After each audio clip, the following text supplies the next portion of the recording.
Fantastic. Well, good evening, everyone. It's so wonderful to see so many of you who are longtime friends of the foundation and those that are new to our family. Welcome to all of you, and thank you for sharing your time to explore with us this important issue for our community.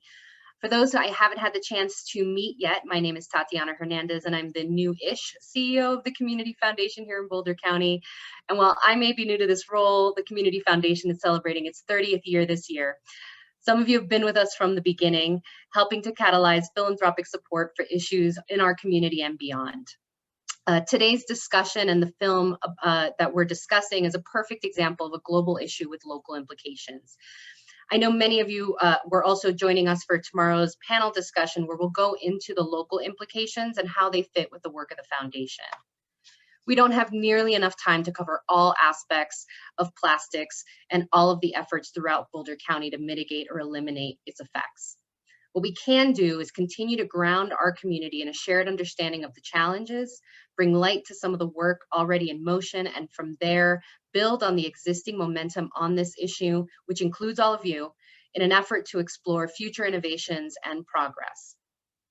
Today's format's been a bit of an experiment, so do let us know what you think about it, whether you're just joining for the discussion now, or if you joined us for the informal Netflix party we had right before this to watch the film together.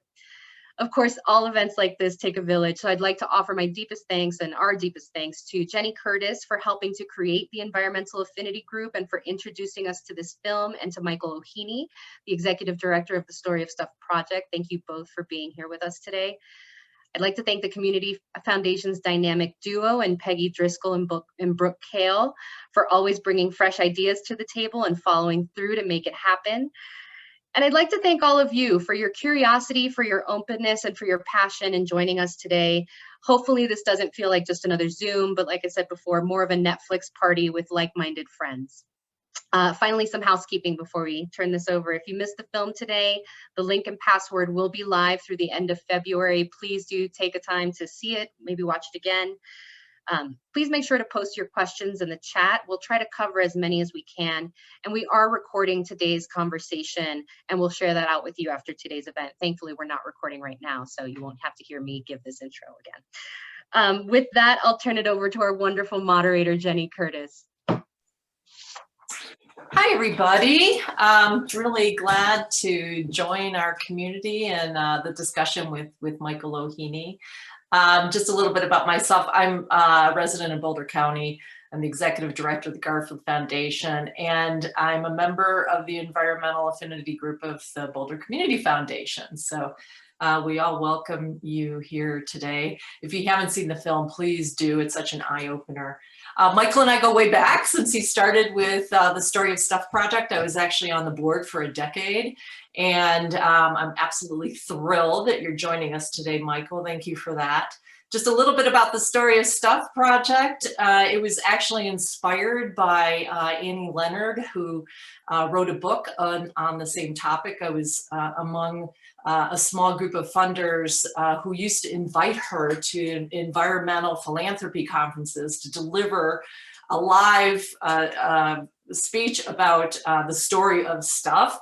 And finally we went, Annie, you're spread way too thin. Why don't you just write a book about it, make a film about it? And she did, and it was just an amazing outpouring of interest. Just to give you the subtext, of the book was actually published in 2010. The film came first in 2007.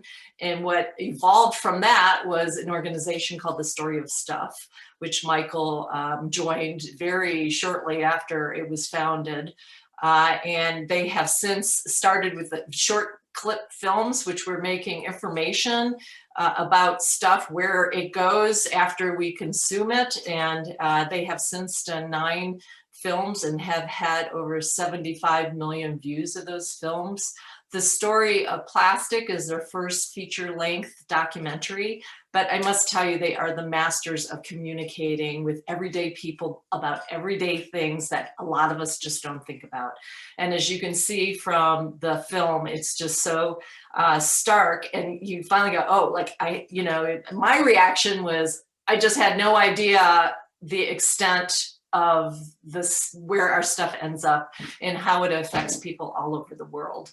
So I just want to mention those 75 million views are not just US, it's a worldwide communications shop, and their members and participants have engaged in activist activities throughout the world. So it's really important organization, and I'm just delighted that Michael could join us today. So I'll be quiet because we really want to hear from Michael.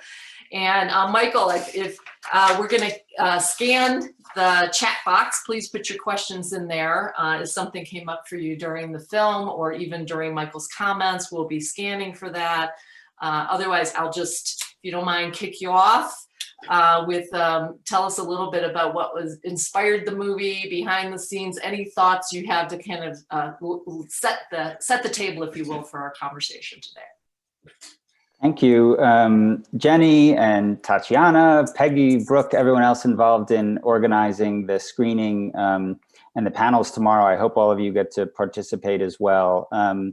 I'm really excited to be here with you and appreciate all of you for tuning in to watch the film. I was going to start with just kind of a quick show of hands. I can see quite a number of you.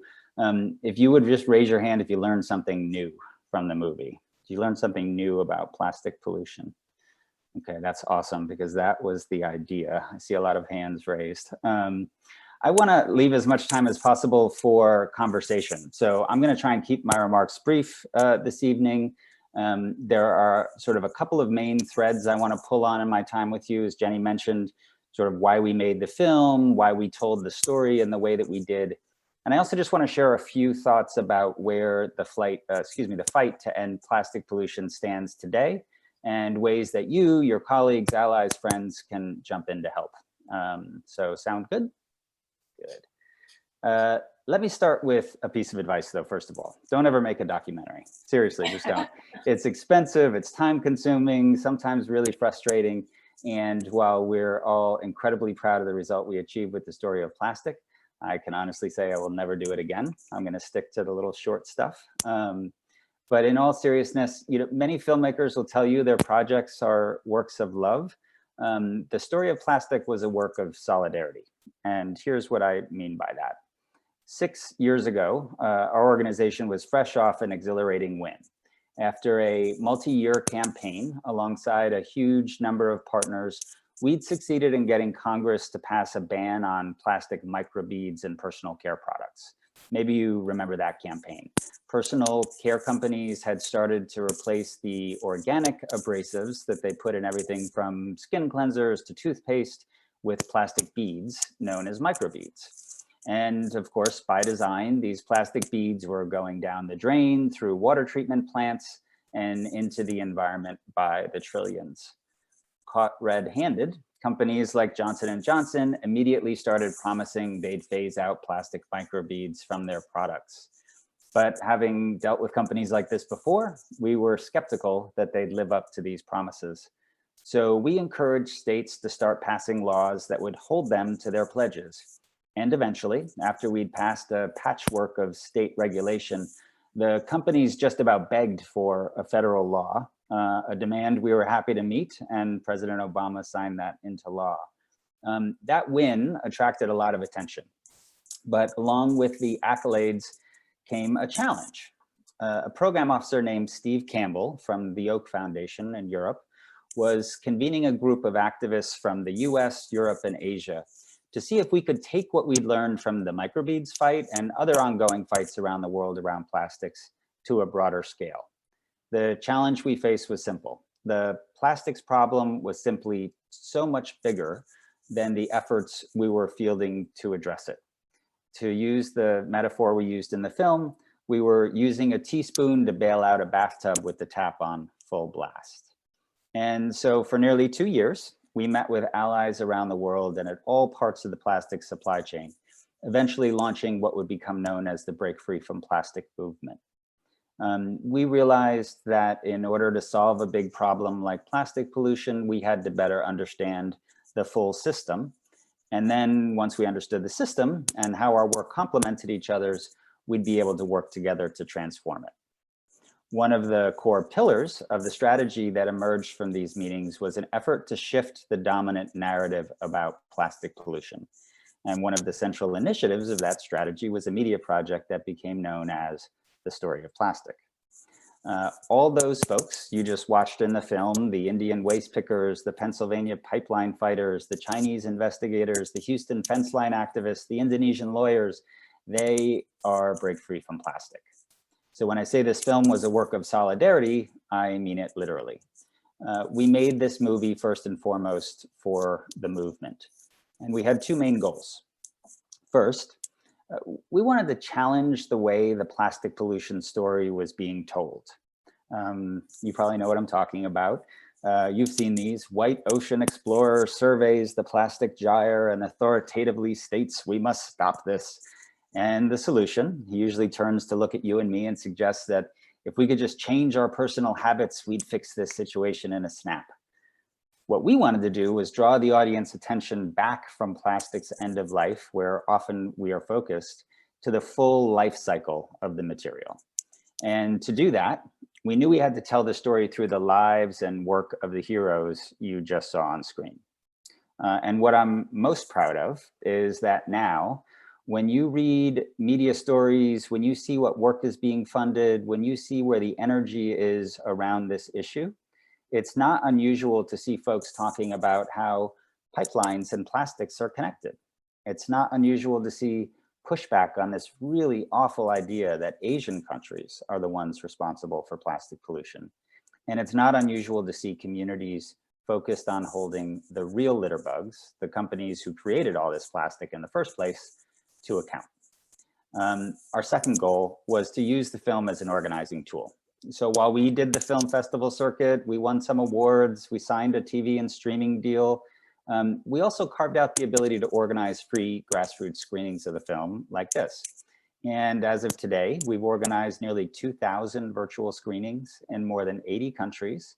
And the film has been crowd subtitled into more than 30 languages to make it accessible around the world. So on both goals, as an attempt to shift the narrative and as an organizing tool for our movement partners, we think the story of plastic has been a big success. Of course, there's a lot more work left to be done here in the United States in particular. So where are we now and how can you help? Let's start on a positive note. In recent days, a debate has been joined on Capitol Hill between the old "let's get better at recycling" folks and advocates of a new and better approach, a bill called the Break Free from Plastic Pollution Act. Last week, during his Senate confirmation hearing, the incoming EPA administrator was asked point blank about how he was going to address the plastics problem. President Biden has promised to make environmental justice a core part of his agenda. And he's been presented with a series of steps he can take without Congress to reduce plastic pollution. And consumer products companies, including some of those you saw in the film, have been falling all over themselves to promise change, however insufficient or misdirected their promises to this point have been. It's not enough. Believe me, I get it, far from it, but it's progress. So now what? The problem of plastic pollution is well established. We're way past the point of arguing whether this is important or something we need to address. And luckily, the public cares. They agree. In fact, polling released just last week from your state, Colorado, as well as Maine, Florida, and Washington, show the overwhelming majority of those surveyed, 70+%, even a majority of Republicans, support action to reduce plastic pollution. But caring won't cut it if we can't turn that caring into meaningful action. Our job number one, as I see it, is to go big with our proposed solutions and build the power to make them real. And so I want to highlight just 3 particularly important fights that I think you should be keeping an eye on and supporting in any way you can. First, we've got to stop the build out. As you saw in the film, plastics has become the petrochemical industry's plan B. As we've gotten more efficient with our use of fossil fuels, big oil is betting on plastics to sop up the glut of hydrocarbons we're pulling out of the ground in states like yours and mine. And as we showed in the film, the communities bearing the brunt of this so-called petrochemical build-out are the Black and brown communities in our country already most burdened by industrial pollution. Places like St. James Parish, Louisiana. St. James is a predominantly Black community where a Taiwanese chemical company called Formosa is attempting to build a huge new plastics plant, one of the biggest in the country, in a region already known as Cancer Alley. Formosa has a terrible reputation in the places it operates. In fact, last year, Formosa settled a lawsuit brought by a local shrimper in Lavaca Bay, Texas, over the company's discharge of massive amounts of plastic pellets into the water near its plant. That, excuse me, that $50 million settlement was the largest ever resulting from a private citizen's lawsuit against an industrial polluter. Back in St. James, as is often the case, a fantastic group of grassroots activists led by an African-American woman named Sharon Levine has been leading the charge. That organization, Rise St. James, and their allies have used every move in the grassroots organizing playbook, from marches to congressional testimony to lawsuits. And the great news is they're winning. But while construction on the plant has been delayed, in part by the pandemic, the fight isn't over. In fact, today is a national day of action to pressure the Army Corps of Engineers to deny further permitting for the project. You can join that action by going to the website of Center for Biological Diversity or by liking Rise St. James on Facebook and taking their action. Now, while the pandemic and financial uncertainty have slowed down the build out in places like Louisiana, West Virginia, Ohio, and Pennsylvania, don't count big plastic out just yet. In fact, in a sign of just how cynical these companies are, they've done everything in their power over the last year to leverage the pandemic to convince us that single-use disposable is not only more convenient, but more safe. In essence, to borrow a concept from the original story of stuff, they're trying to manufacture demand for all the plastics they're creating. Why? Because the public has already spoken loud and clear from coast to coast, and legislators, including there in Colorado, are listening. So in addition to stopping the build out, we've got to stop this attempted rollback, redoubling our efforts to get the truly useless, unrecyclable plastics out of the system. The bags, the takeaway containers, the disposable cutlery, the styrofoam, the multi-layer packaging. We've known for years that there's just nothing good you can do with this stuff. In fact, the only thing the companies that make these products recycle well is their promises.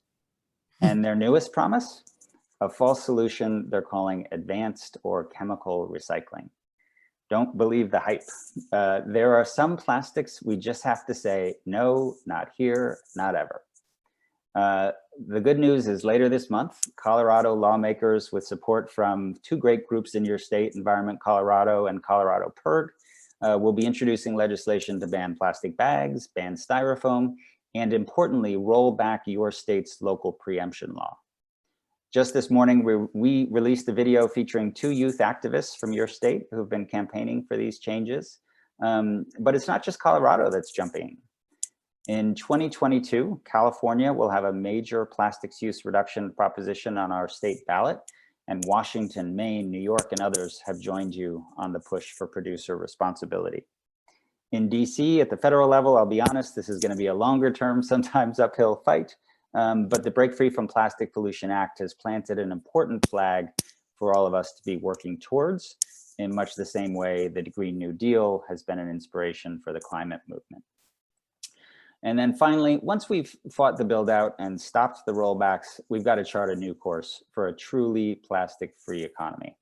I get asked all the time what individuals can do. And generally speaking, I shy away from the use a metal straw stuff. That's not because we shouldn't do it, we should. But we like to say that those small steps are a great place to start and a terrible place to stop. We encourage folks to think of the small personal steps like refusing single-use plastics as metal detectors for flaws in the system. Because let's face it, if doing the right thing remains the more expensive, more difficult, and more oddball thing, it's gonna be a slog to get everyone on board. So how do we make doing the right thing the more affordable, easier, and culturally accepted thing to do?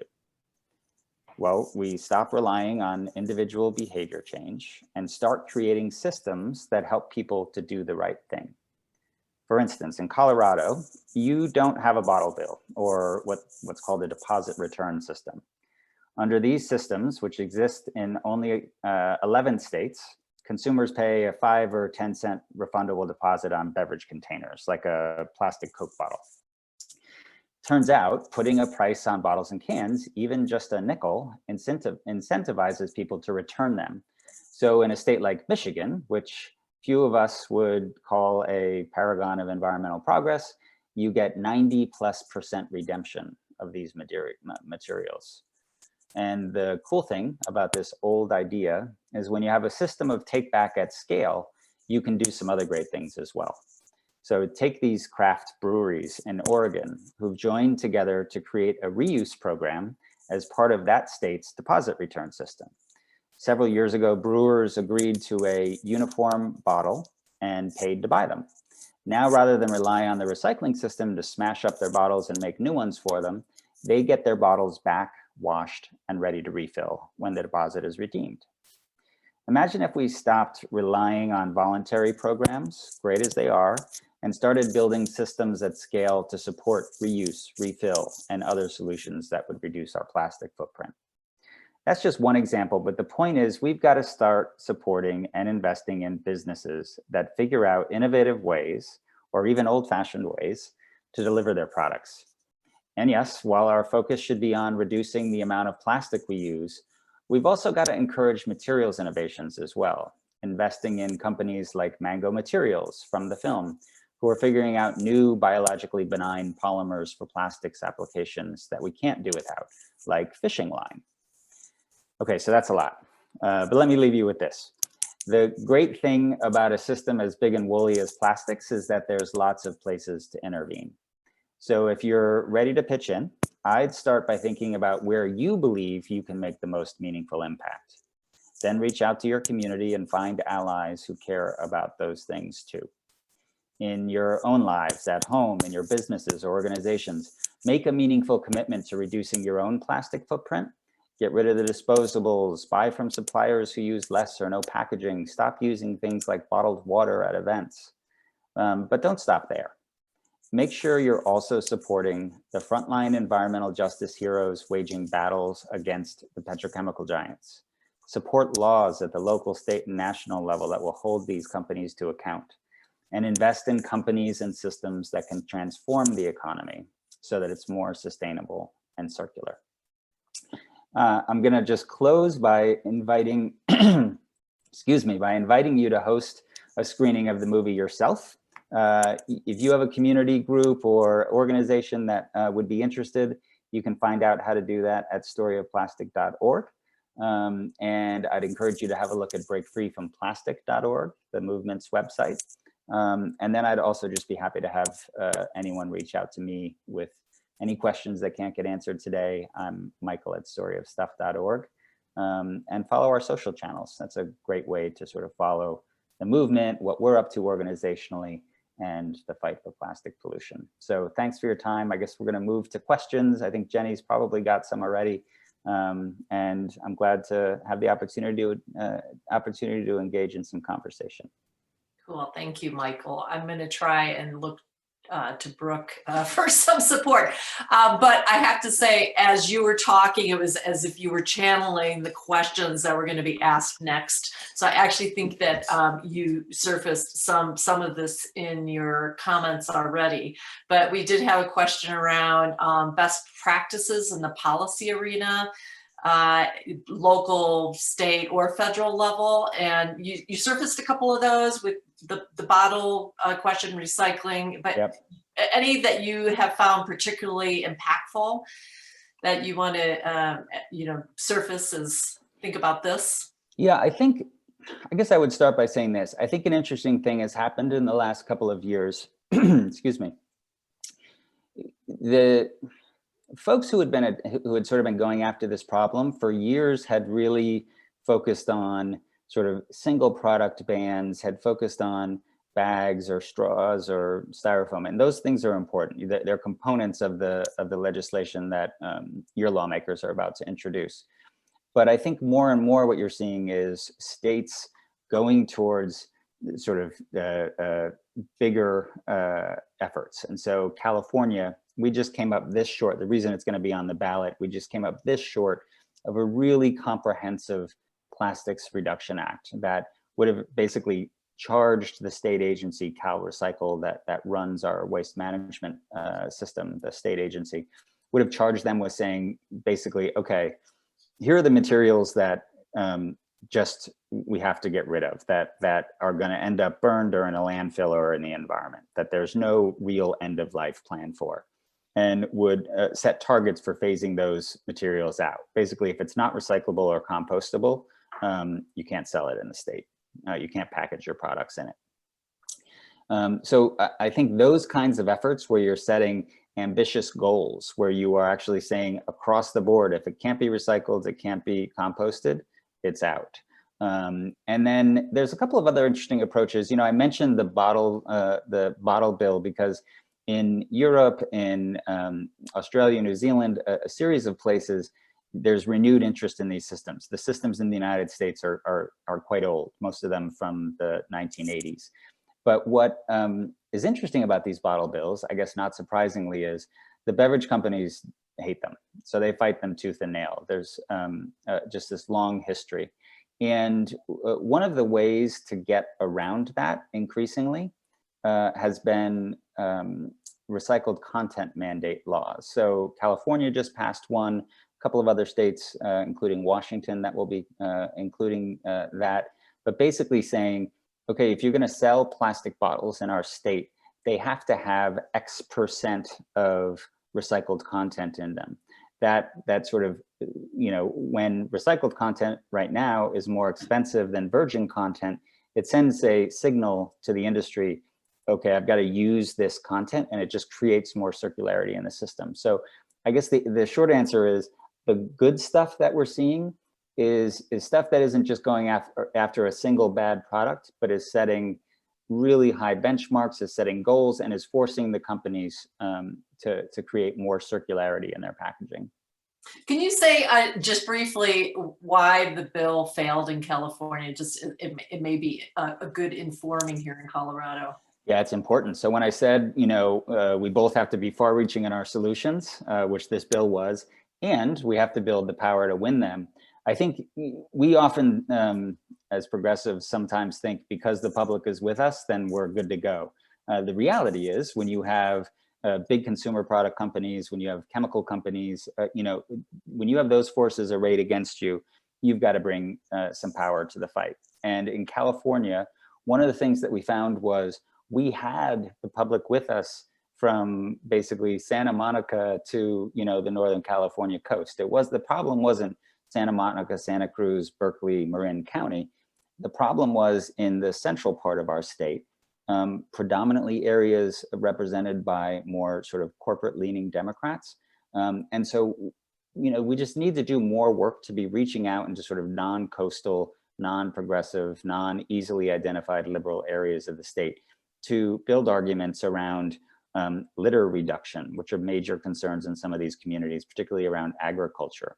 To make arguments around green jobs and the ability, when we create more circularity in the economy, for jobs in, you know, in recycling and, you know, all the kinds of industries that support circularity pop up. So that, I think, is where we fell short, is we weren't making the kinds of alliances that we needed to make, and that is something that we're addressing aggressively right now, so that when it does come back to the state ballot in 2022, we have a fighting shot at it.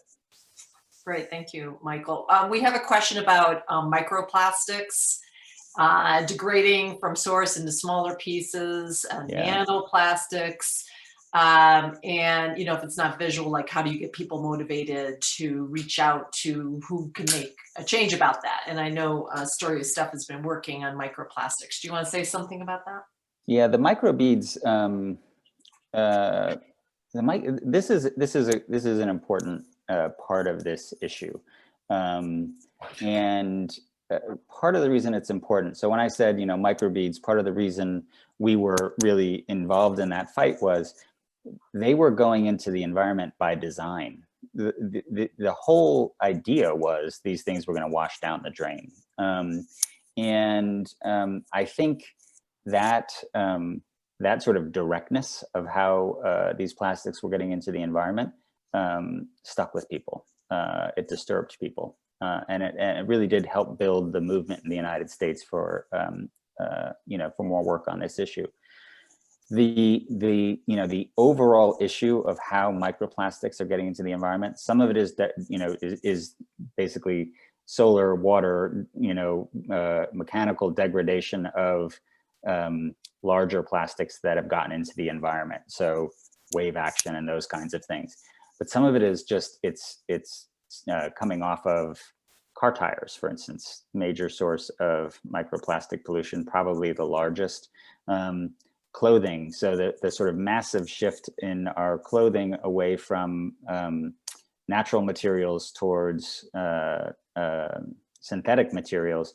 Those synthetic materials are plastic. So chances are, like the fleece you're wearing, for instance, I hate this story because I hate to make people feel bad, but Patagonia, for instance, did a series of stories around their fleeces. They were doing, I think, what they thought, and many people thought was a great thing. They were taking plastic bottles and turning them into fabric and making fleece out of it. Problem is, fleece sheds. So you've got to encourage people like tires and clothing and the sort of large industrial sources to do much more materials research. What we've said to the clothing manufacturers is you've got to figure out a way to do fabric that either sheds less or that the material that you use is biologically benign. So like Mango Materials, the company that we mentioned in the movie, they make a polymer called PHA. They use waste methane as the feed product for it. PHA is a naturally occurring polymer. It biodegrades naturally in the water. So, are there those kinds of scientific advances that we could make that could make it less likely that plastic, the problematic polymers, are ending up in the environment? So that's a big problem, and there's really a lot of research now into wildlife, fish, whether or not our consumption of fish could be, what are the sort of pathways for human consumption of plastics? What might that, what kinds of long-term impacts might that have on our health? Because one of the things we know about plastics is they are they're bioavailable. They basically attract the toxins in the environment, so they concentrate toxins. So these are not things we want to be putting in our bodies. But overall, the answer has to be a real rapid move away from our reliance on plastics. Yeah, indeed. Michael, we have another question about what type of reactions or pushbacks has the film received, and and how are you all reacting to that? Overall, the response has been really positive. I think one of the mistakes environmental communicators make sometimes is we have a tendency to kind of treat the audience like babies. I mean, I think people are willing and able to understand the seriousness of big problems like climate change, like plastic pollution. I think we're capable as a society of having tough conversations. So there's been some pushback just in terms of, it's not easy to sort of understand the breadth and seriousness of this crisis and the role that we've all kind of played in it. Yeah, I'll amend the question a little bit. It was really focused on what's industry's reaction to the film and pushback from industry like oil and gas, for instance. So, there hasn't been a lot of direct response, which, truthfully, at some level, as a promoter, it's better if you get a little bit more direct response. I think what you've seen in terms of response is the acceleration of, I said that the only thing these companies recycle well is their promises. There has just been a flurry of efforts and promises. The beverage companies are all coming out with promises around how much recycled content will be in their bottles. Both chemical companies and the consumer products companies we mentioned raised hundreds of millions of dollars for the Alliance to End Plastic Waste. They just last week introduced legislation in Congress to again try and make recycling better, to teach consumers how to use the blue bin better. because that's an industry group, just for clarification. Totally, yeah. You know, so their focus is really on how can we educate consumers to do the right thing with the waste, and less on how could we actually create less waste and put it into the market in the first place. So I think, you know, the response, not just to the film, but to the movement overall, has been lots of promises. And basically what we've said is, for instance, around recycled content, say to the beverage companies, that's great. Those are great promises. You've made promises for decades. How about we write those promises into law, so you are actually held accountable to your promises, that you actually have to do what you're saying to the public you're going to do. It seems like that incentive is a necessary step for producer responsibility to really take hold. Is that accurate? Yeah. Mm-hmm. Yeah. Agreed. We have some questions about, and this is wonderful because it's sponsored by the Environmental Affinity Group of the Community Foundation. Like, what are there some specific groups, suggestions you have for funding in finding those groups who may need direct support from philanthropists? Yeah. Yes, absolutely. So I think both where some of the best action is happening and the sort of least appreciated by philanthropy. And, you know, I think this is not really a knock on philanthropy. It's more about, it's difficult to get in and figure out how to build relationships with grassroots groups. But there are just a series of these fights in Ohio, Pennsylvania, West Virginia, Louisiana, Texas, where grassroots groups are going up against Shell and ExxonMobil, and you know, these are small, often people of color and female-led organizations. So one, you know, we have a grassroots grants fund that last year gave $50,000 in small grants to grassroots groups who are on the front lines of some of these fights. There's a number of other groups within Break Free from Plastic who have those kinds of funding mechanisms. So even if you know, don't have the time or can't find those grassroots groups, look for groups like us, for CL, Center for International Environmental Law, for Center for Biological Diversity. There's a series of groups who have great relationships with those frontline groups and are getting money to them for their fights, for things like, you know, legal support, for, you know, technical analyses, for buses, for marches, you know, those kinds of things. Yeah, two, I would say on the policy front, I think the best action right now is at the state level. So the Break Free Act, like I said, that's where we need to be. But I'm not super confident we're going to ban fracking in the next year, for instance. But at the state level, there's some really, really great stuff happening. Colorado is one of those places. Colorado is, by the way, one of 4 states, along with Maine, Washington, and Florida, that are really getting a lot of focus from Break Free from Plastic. So those 2 organizations I mentioned, Environment Colorado and Colorado PIRG, I would definitely look up and support them if you're not already. And then there's a great group, Your Recycler in Boulder County is part of a group called AMBER, the Association of Mission-Based Recyclers. I would definitely support that group. I mentioned CL. I think they're doing some of the best just policy work and research, Center for International Environmental Law. And then there's go ahead. I would encourage everyone, you know, if you can, come on the call tomorrow, because for local focus. Yeah, you're going to have some great opportunities there. Yeah. And if you go to the Break Free site, you can really see, I think even on a map, the sort of range of the membership. Yeah, check out Break Free from Plastic, folks. But I always say, go to the grassroots as much as possible. Yeah, I also want to just surface for you all that we have an amazing Global Green Grants Fund here based in Boulder that gets modest resources to groups all over the world that typically don't have access to resources for fights on toxics and climate change and, you know, whole panoply of environmental issues. Yeah, Jenny, let me just mention both Global Green Grants Fund, fantastic group, and then for the more internationally focused supports, Gaia, the Global Alliance for Incinerator Alternatives, which has been a sort of real backbone for Break Free from Plastic.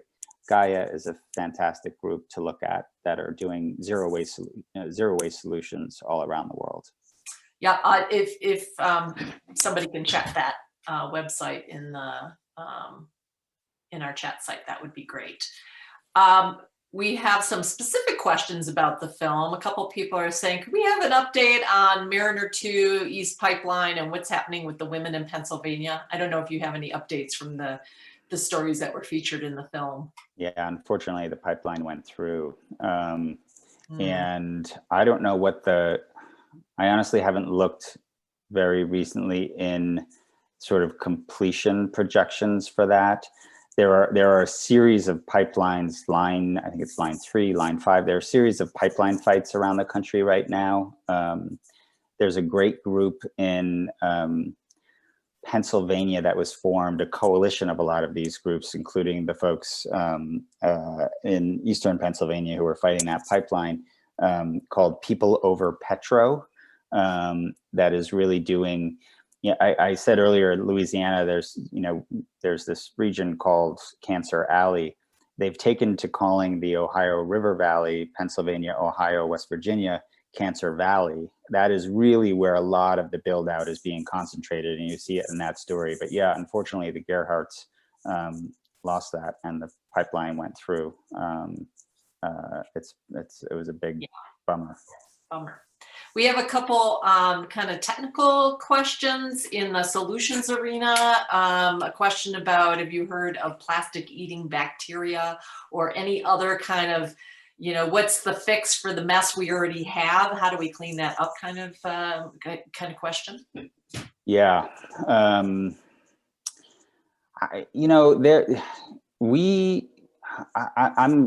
going to dig into this year. We have some funding to look at sort of solutions storytelling. And part of what we're trying to do is kind of capture some of the imagination that the plastic eating bacteria and the Dutch boy with his cleanup in the ocean and those kinds of things. There is a real enthusiasm for those kinds of solutions. I think they're often well-intentioned, but either a little bit misguided or not to the scale. I think ultimately, in terms of things like cleanups, most of the scientists say that once the plastic is in the ocean, that may be where you need to leave it. And I know that's awful to say, but the ability of the ocean to actually incorporate the plastic, what we need to focus on is stopping more from getting in. And, that looks like improved capture and waste management and those kinds of things. It looks like, these kinds of laws to reduce the volume of plastic, making sure that the packaging is either recyclable or compostable, those kinds of things. But yeah, I understand the fascination that comes from those solutions. My fear is that the imagination they capture makes people think that the system itself could be sustainable if we're just have the right fixes at the end of the pipeline. And I'm afraid that just isn't right. Yeah. And maybe in the solutions domain as well, and you alluded to it when you talked about the increased use of plastic during the pandemic with takeout containers and what have you. Are there some specific products that, if you've got to go there, you kind of go toward that, these bio-based or some other products that are getting a bit more of a thumbs up during the successive use of these takeout containers? Yeah, anything that's actually truly compostable. And I think one of the tricks that the industry has used is they will say, bio-based or whatever, but, generally speaking, that means those are the same polymers as are made from oil and gas. They're just made using biological, corn or sugar or other kinds of feedstocks. And so they don't break down any differently than something made from oil and gas would. I think anything that's compostable, and, unfortunately, a lot of that stuff, there's either, a plastic liner or things added that make it more difficult. They're industrially compostable in some cases, but most important is probably refusing anything that you don't need first. So, and then second, trying to pass laws. It's like some places have done around straws, cutlery, all of the other add-ons on demand. So those things are important. Yeah, I think ultimately we need, so Berkeley, where I live, which, I know not everywhere is Berkeley, but we passed basically an ordinance that says if you're offering dining in, you cannot use, you have to use reusable plates, cups, cutlery, those kinds of things. You can't have stuff that people eat on in the restaurant and then throw away. And you have to make all of those kinds of things that you get in takeaway on demand, rather than we just throw them automatically in the bag. So a related question, and I think unfortunately we leave a lot of research and development to the companies themselves. Right. So a question here about, is there a place or are opportunities for publicly funded research and development for environmentally friendly packaging? Yeah. So there's a bunch of groups who are doing good advocacy, and then some folks who are doing some good science. So the blue-green, I hate to do this because I constantly get it confused. It's either blue, I think it's blue-green, not green-blue, but Blue-Green Institute. Jenny, you're nodding. I hope that. I think that's the Sustainable Packaging Institute. Sustainable Packaging Institute. Around things like containers, there's Product Stewardship Institute. Around things like containers, there's the Container Recycling Institute. So there are a lot of sort of think tanky kinds of organizations. Then there's some really interesting, so research projects, like there's Georgia State, of all places, has been funded by the foundation of the guy who started Interface Carpet to do some really interesting materials research. Yeah, Ray Anderson. There's some good stuff happening at Stanford. Stanford is really where the Mango Materials, that company grew out of Stanford. Molly was doing her PhD there, which is where she did the research around PHA. So yeah, a lot of universities.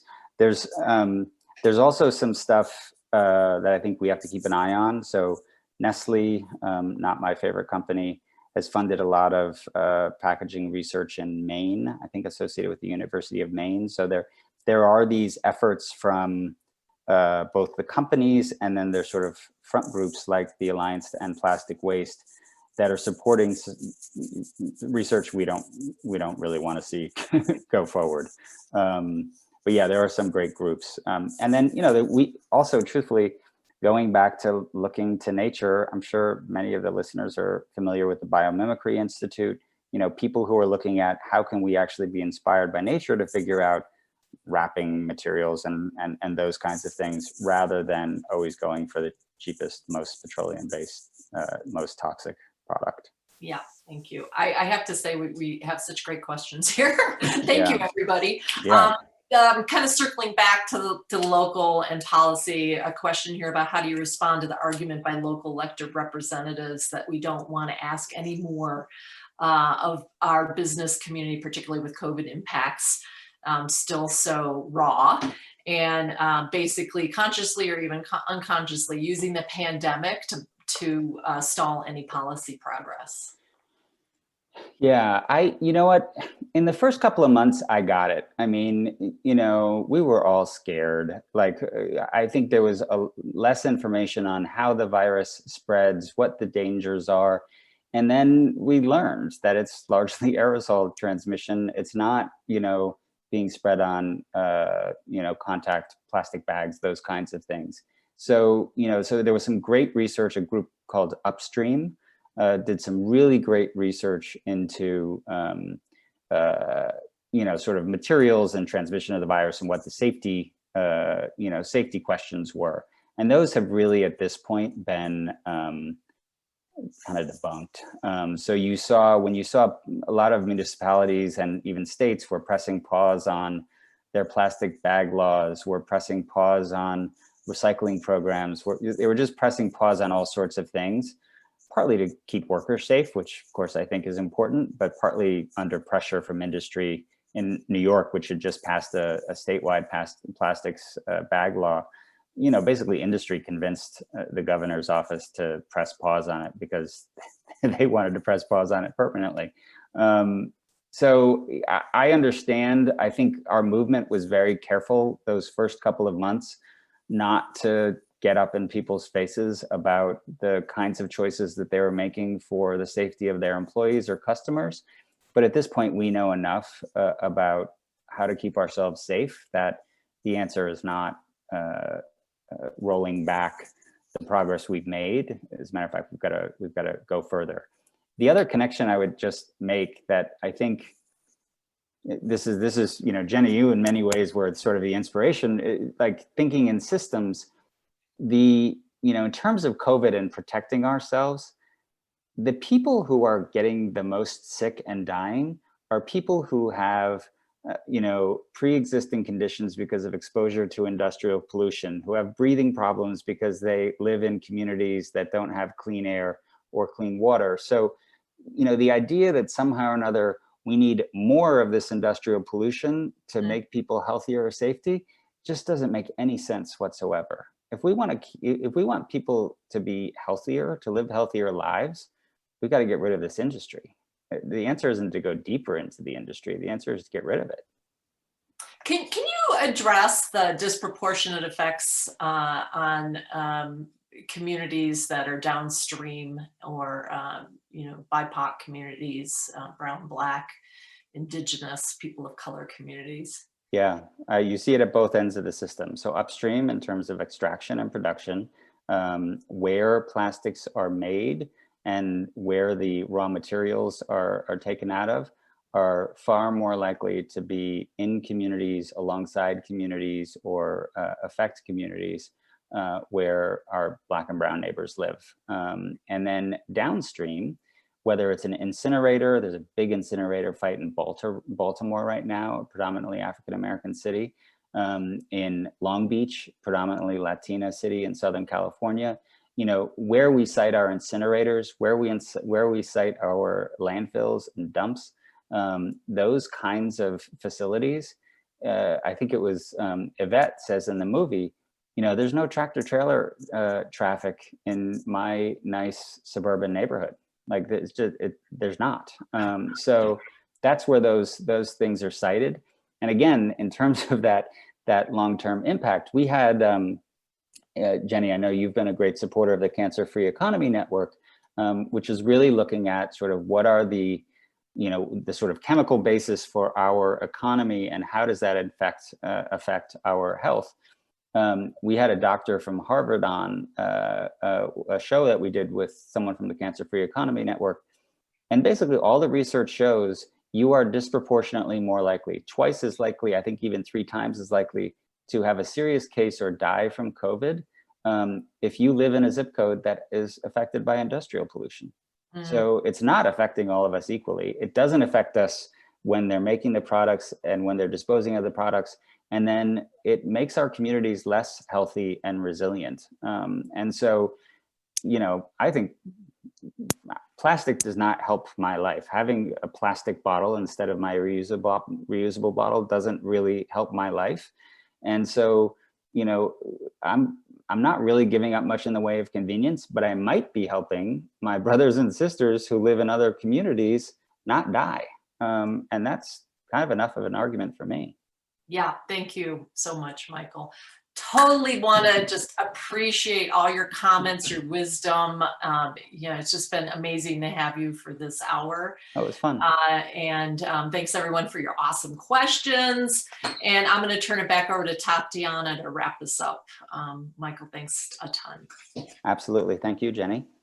Michael, Jennie, thank you both so much. I mean, what an incredible conversation, and we could probably go another hour and dig even deeper to all of the intersections and implications across all aspects of climate activism. So thank you both so much for sharing your time with us today.